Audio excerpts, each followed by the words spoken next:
네, 오늘 이 말씀의 제목은 인생의 자리와 하나님의 위상이라는 제목입니다. 시편 57편 4절과 5절을 중심으로 말씀을 나눌 것입니다. 우리가 1절에서 이 재앙이 지나기까지 우리는 하나님께 피하는 것, 그리고 하나님이 나의 피난처가 되시는 이제 아주 놀라운 경험에 대한 이야기를 했고요. 그 다음에 하나님께서 이 모든 것을 우리를 위해서 이루시는 분이다. 그런 이야기를 나누었습니다. 결국은 이 모든 재앙 속에서도 하나님께서 나를 위해서 얼마나 놀라운 일을 행하시는가, 그걸 기대하라는 이야기를 했고, 오늘은 그 인생의 자리와 하나님의 위상에 대한 이야기입니다. 우리가 살아가는 세상은 굉장히 이제 물리적인 측면에서도 위기들이 많습니다. 그러니까 예를 들면 뭐 경제적인 그 갑작스러운 어려움들을 겪게 되면은 아무리 노력을 해도 그 회복이 안 됩니다. 그러니까 다윗이 지금 놋 땅의 제사장 85명이 도에게 의해서 지금 몰살당하는 것을 경험하고, 그런데 이 모든 파괴적인 상황, 이런 것들의 근본적인 원인, 출발점이 말 몇 마디, 도액이 사울왕에게 전한 말이 앞에 자르고 뒷자르고 중간 토막만 사실을 전했는데, 그것 자체가 엄청난 거짓말이 돼가지고 이런 살육의 현장이 벌어지고, 다윗이 이런 인간의 말의 파괴력 앞에서 너무나 충격을 받은 거예요. 그러면서 하나님의 말씀을 전체적으로 보니까 이게 정말 인간의 말이라는 것이 얼마나 무서운가. 그 당시에 가장 무서운 무기인 창이나 활, 날선 검보다도 더 무섭구나. 이제 그것을 이야기를 하고요. 그럴 경우에 우리가 사는 세상에서 내 삶의 자리라는 것이요, 보이지 않는 무기에 대해서 내가 의식하지 못한 상태에서 엄청나게 많은 화살이 또는 총알들이 우리를 향해서 날아오는데, 쏜 사람은 그것이 얼마나 치명적인지 모르고, 맞는 사람은 어디서 날아온지 모르게 맞아서 쓰러지고 피를 흘리고 절망하고, 그래서 한 나라가 무너지고 수많은 사람들이 죽임을 당하고 이런 일들이 일어나거든요. 그래서 우리가 꼭 생각해야 될 게 뭐냐면, 우리 인생의 자리가 지금 보이지 않는 엄청난 화살이나 총알이 날아오는 세계 속에 있기 때문에 이걸 어떻게 이겨나갈 것인가. 이 엄청난 언어의 이 폭력 앞에서 보이지 않는, 그리고 예상치 못한 곳에서 이건 그냥 휙휙 돌아서 막 날아오는 무슨 유도탄 같이 날아오는 이런 그 위험한 상황에서 어떻게 하나님의 위대하심과 아름다움 세계 가운데로 피난해 갈 수 있는가, 그거에 대해서 우리가 오늘 말씀을 통해서 나누려고 합니다. 첫 번째 우리가 이제 생각할 것은요, 내 삶의 자리가 얼마나 위태한지 깨달으라는 것입니다. 자, 4절을 한번 보시죠. 4절 같이 읽겠습니다. 내 영혼이 사자들 가운데서 살며 내가 불사르는 자들 중에 누웠으니 곧 사람의 아들들 중에라. 그들의 이는 창과 화살이요 그들의 혀는 날카로운 칼 같도다. 그랬습니다. 자, 다윗은 지금 자기가 어디에 산다 그래요? 사자가 라이언이요, 라이언. 으르렁거리는 사자들 사이에서 산다. 내가 불사르는 자들 중에 누웠다. 화장터에 지금 시체로 누워 있는 것처럼 전생애가 그냥 다 불타버리는 것 같다. 이제 그런 이야기를 합니다. 여러분, 사자들이 그 이가 얼마나 강력한지 알죠? 한번 물으면 뼈가 다, 웬만한 짐승들의 뼈는 다 부서져 버리죠. 그런 맹수들 사이에 사는 것 같다. 이제 그렇습니다. 그런데 우리 인생을 살아가면서 만난 사람들을 보면은 다들 나랑 비슷하고 또 친절하고, 그리고 또 많은 혜택을 베풀어 주기도 하죠. 그런데 어느 날 우리가 경험하는 게 뭐냐면은, 그렇게 가까웠고 친했던 사람들이 어느 날 이를 드러내서 보니까 사자의 발톱과 사자의 이예요. 완전히 내 인생 전체가 부러뜨려진 것 같은 어마어마한 충격적인 말들을 우리는 듣게 되죠. 그래서 인생을 참 낭만적으로 살고 쉽게 생각했다가 사람을 만나는 거, 이야기하는 거, 교류하는 거 이런 것이 참 행복하고 즐거웠다가 어느 날 마치 새도 그렇고 고양이 있고 아들도 그렇지만 이렇게 굉장히 부드러웠다가 이렇게 발톱 있는 쪽으로 이렇게 누르면 발톱이 쫙 나오잖아요. 이제 그런 것 같은 걸 경험하는 거예요. 아니 이 부드러움 속에 이 따뜻함 속에 이렇게 잔인한 발톱이 감춰져 있었다니.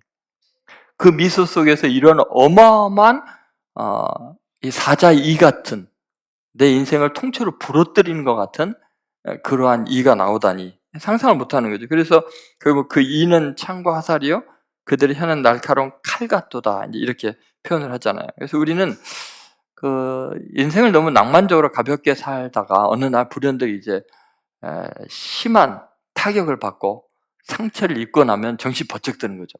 내가 사는 삶의 자리가 그렇게 낭만적이거나 호락호락한 자리가 아니라 진짜 무서운 자리구나.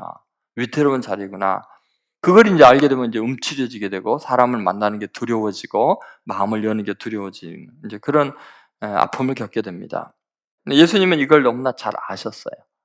그러니까 예수님은 그래서 자기의 마음을 사람들에게 주시지 않았어요. 사람의 속에 있는 것을 친히 아시기 때문에 상처 안 받으시려고 그랬는지 모르겠어요. 예수님은 제자들이 배신할 것 아셨어요.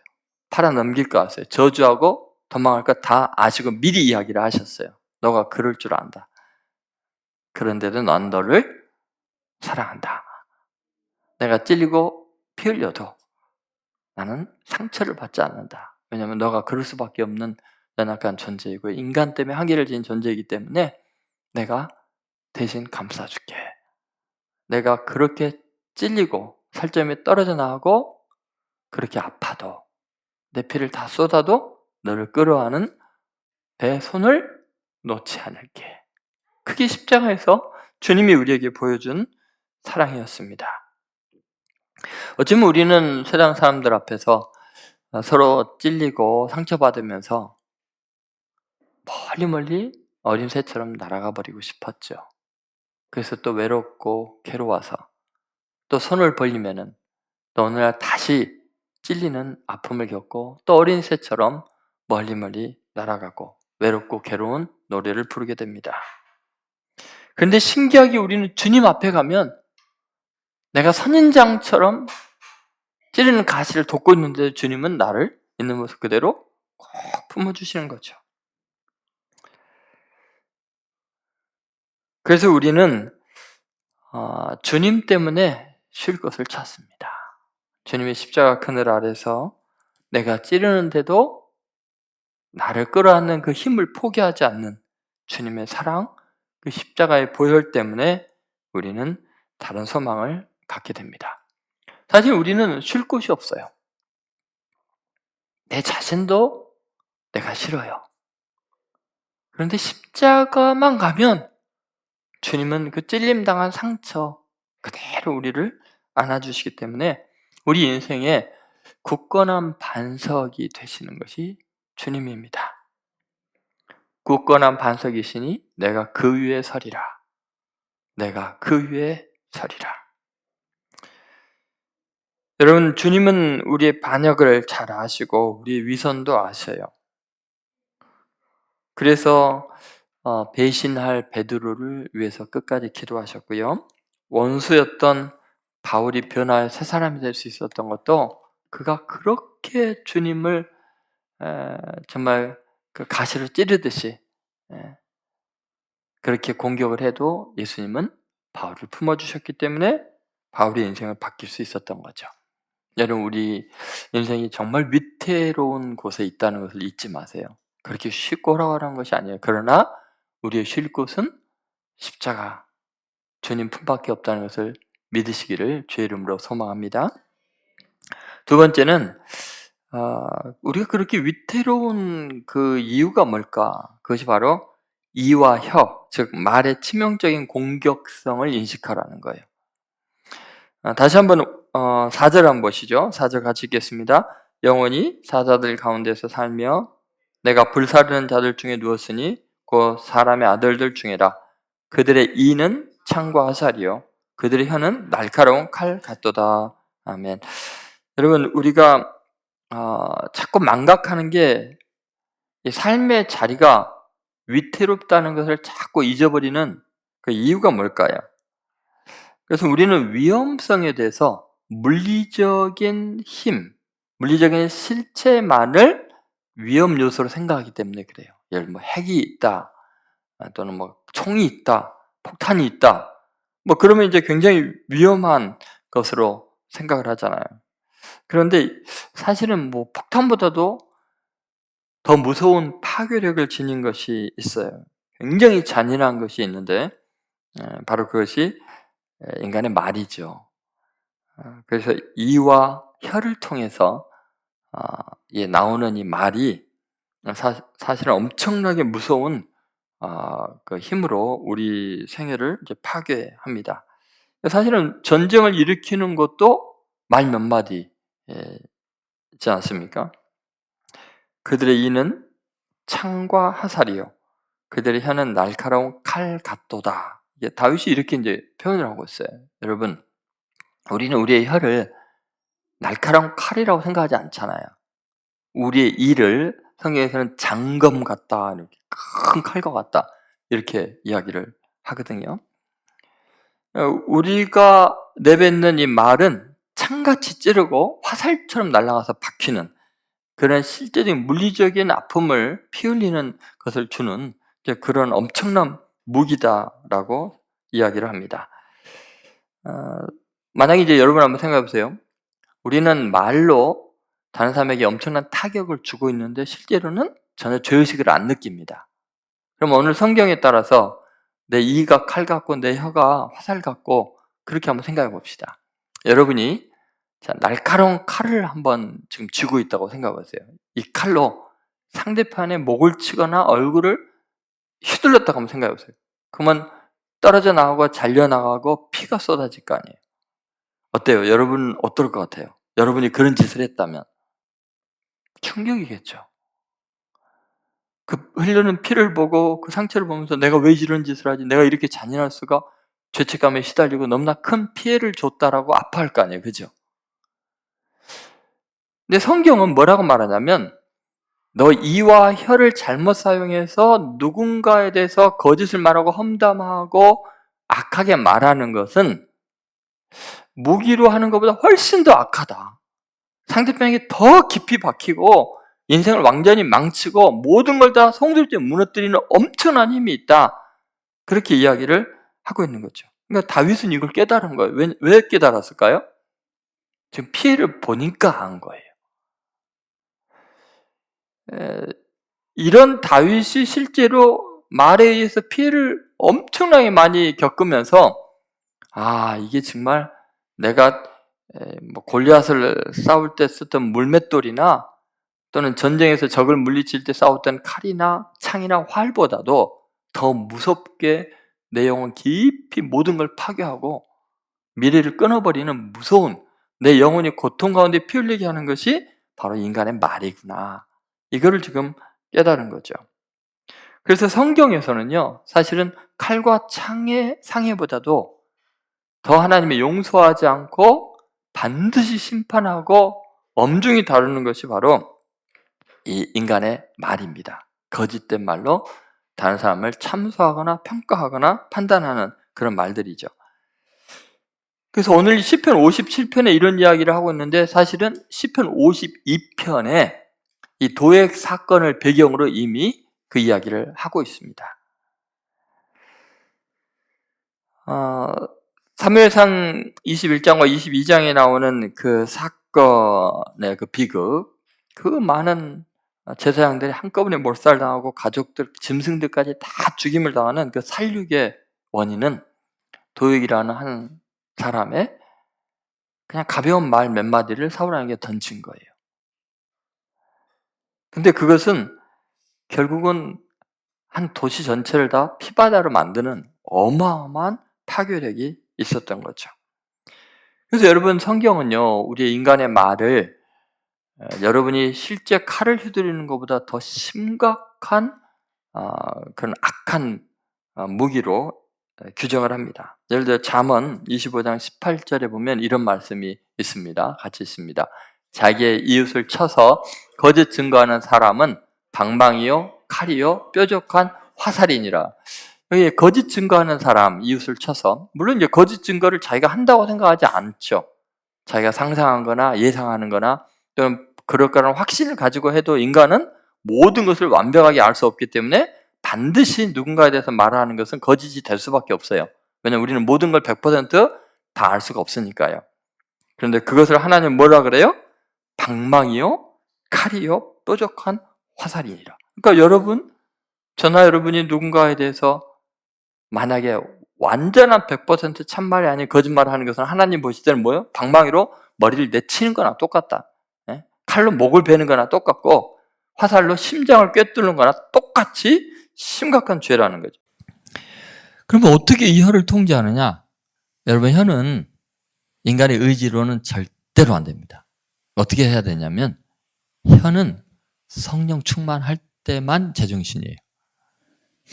혀는요, 성령님이 통제하지 않는 한은 통제가 안 돼요. 혀를 유일하게 통제할 수 있는 것은 성령의 능력이고 성령의 충만입니다. 그래서요, 놀랍게도 오순절 성령 강림이 임했을 때 성령이 임하면 우리는 막 황홀경에 들어가고 막 영적인 능력이 나타나서 병을 치유하고 이럴 것 같은데 성령이 임했을 때 충만했을 때 나타나는 집중적인 현상이 뭐냐면 혀를 통제하시는 거예요. 성령님이. 그래서 오순절에 처음 성령 강림할 때 보면은요, 집중적으로 그 부분만 나옵니다. 성령이 임하셔서 충만해서 뭐 하냐? 우리의 혀를 성령님이 지배하시는 거예요. 자, 한번 보죠. 사도행전 2장 1절부터 4절에 오순절 성령 강림 사건입니다. 자, 이제 혀, 소리, 불 이런 것들을 한번 생각하면서 같이 읽어보겠습니다. 오순절 날이 이미 이름에 그들이 다 같이 한 곳에 모였더니 호련히 하늘로부터 급하고 강한 바람 같은 소리가 있어 그들이 앉은 온 집에 가득하며 마치 불의 혀처럼 갈라지는 것들이 그들에게 보여 각 사람 위에 하나씩 임하여 있더니 그들이 다 성령의 충만함을 받고 성령이 말하게 하심을 따라 다른 언어들로 말하기를 시작하니라. 아멘. 여러분, 성령이 임했을 때 어떤 거예요? 급하고 강한 소리가 임했어요. 소리는 뭐예요? 이와 혀로 나오는 거잖아요. 소리가 임했는데, 바람 같은 소리가 있는데 그 집에 온 집 교회에 가득한 게 되죠. 그 다음 뭐예요? 불의 혀처럼 갈라지는 것이 그들에게 보였다. 그리고 각 사람 위에 하나씩 임했어요. 이게 성령 충만한 모습이에요? 그랬더니 어떤 일이 났어요? 성령의 충만함을 받고 성령이 말하게 하심을 따라. 자, 옛날에 내가 원하는 대로 말하고 또는 나를 혀가 지 멋대로 막 말한다 그랬잖아요. 근데 성령 충만하고 성령이 임하니까 누가 말하게 하심을 따라 말해요? 성령이 말하게 하심을 따라. 자, 어때요? 다른 언어들로 말하기를 시작하냐. 성령 충만한 사람의 특징이 뭐냐면 예전에 쓰던 말과 다른 언어를 쓰는 거예요. 다른 언어. 천국의 언어들. 사랑과 용서와 평화의 언어들. 예수 그리스도의 십자가의 복음과 하나님을 찬양하는 언어들로 바뀌는 것이 성령 충만이에요. 그러니까 여러분, 성령 충만은 그리스도인의 선택의 어떤 요소가 아니에요. 우리는 성령 충만하지 않으면 반드시 혀로 도끼를 품고 악을 행하게 돼 있어요. 한순간이에요. 모든 걸 무너뜨려요. 내 생을 다 불태우는 것이 바로 혀의 권세에 달려 있어요. 근데 그 혀는 내가 통제할 수가 없어요. 그럼 어떻게 해야 돼요? 내가 항상 성령 충만하면 성령이 말하게 하심을 따라 말할 줄로 믿습니다. 그러니까 여러분, 성령 충만하지 않으면 나도 모르게 온 세상을 다 불태우는 짓을 한다니까요. 죽이는 독이 가득한 짓을 할 수밖에 없어요. 아니에요. 나는 정말 선을 행하려고 그러는데 아니에요. 혀는 내 마음과 전혀 다르게 어떤 짓인지 할 수가 있다는 거죠. 이것을 보여주는 거예요. 예수님께서 이 땅에 오셔서 십자가에 못 박고 죽으시고 우리에게 성령 충만해서 하게 하는 게 뭐냐면 너희는 가서 내 증인이 되라. 복음을 전하는. 너희들의 혀가 비난하고 참소하고 판단하고 그런 악한 독이 가득한 그런 혀 말고 다른 언어를 말해라. 하나님의 나라의 복음을 전하는 그런 혀가 되어야 된다. 그렇게 이야기하는 거죠. 여러분, 참소하는 말들을 그치고 결국 하나님의 복음을 전하고 하나님을 찬양하는 그런 말들, 사람의 죄를 지적하는 게 아니라 사람의 죄를 용서하는 말을 한다는 거, 이게 바로 부흥입니다. 부흥의 역사는 그렇게 일어나는 거예요.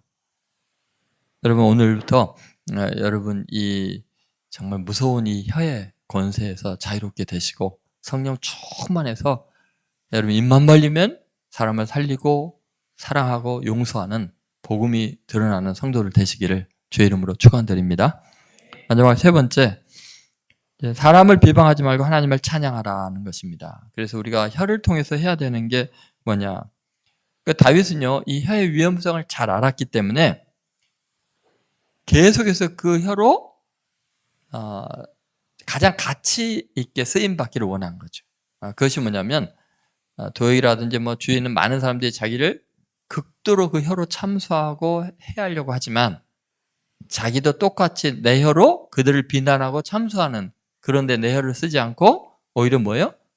하나님을 찬양하는 그런 혀로 쓰임받기를 위해서 노력을 해요. 그러니까 우리들과 다르죠. 우리는 다른 사람들의 비난을 들으면 어떻게 우리도 배나 더 비난을 하잖아요. 그런데 다윗은 달랐던 거죠. 자, 5절 보시죠. 자, 5절 같이 읽습니다. 하나님이여, 주는 하늘 위에 높이 들리시며 주의 영광이 온 세계 위에 높아지기를 원하나이다. 아멘. 자, 갑자기 생뚱맞잖아요. 그 혀로 막 그렇게 악을 베풀고 이렇게 활 같고 창 같고 막 칼 같고 막 그런 이야기를 하다가 갑자기 하나님이여, 주는 하늘 위에 높이 들리시며 주의 영광이 온 세계 위에 높아지기를 원하나이다. 이게 성령 충만하지 않으면 절대로 이런 반응이 나오지 않아요. 여러분, 누군가가 저를 비난하고 또 여러분을 비난하고 막 이럴 때 성령 충만할 때 현상이 뭐냐면 이 찬양을 하는 거죠. 주는 하늘 위에 높이 들리시며 주의 영광이 온 세계 위에 높아지기를 원하나이다. 여러분, 이게 바로 성령 충만한 혀의 특징입니다. 우리가 할 수 있는 가장 거룩하고 위대한 반응이죠.